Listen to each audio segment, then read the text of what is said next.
আমি তো আর আমি একজন স্বাধীন চলচ্চিত্র নির্মাতা, আমি একজন স্বাধীন ক্ষুদ্র শিল্পী।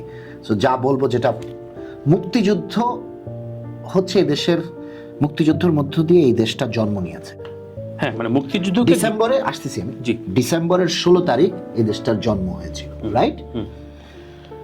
হ্যাঁ, এখন ডিসেম্বরের 16 তারিখ আমাদের পার্শ্ববর্তী দেশ ভারত এটাকে বিজয় দিবস পালন করে, কারণ তারা মনে করে যে পাকিস্তানের সাথে, যেহেতু আমাদের সাথে মিলে তারা পাকিস্তানের সাথে যুদ্ধ করেছে, ওরা জয়লাভ করেছে, সো ওরা ওদের মতো বিজয় দিবস পালন করে।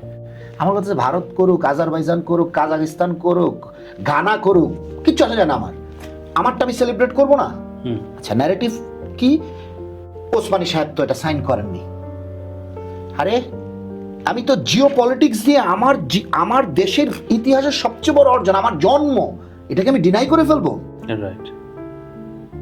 একদল সারা জীবন এই মুক্তিযুদ্ধের চেতনাকে শের দরে বেচলো, আর আরেক দল এসে এখন পুরো ইতিহাসকে চেঞ্জ করে দেওয়ার চেষ্টা করতেছে। তখন ছিল সবাই রাজাকার, আর এখন সব রাজাকার মুক্তিযোদ্ধা।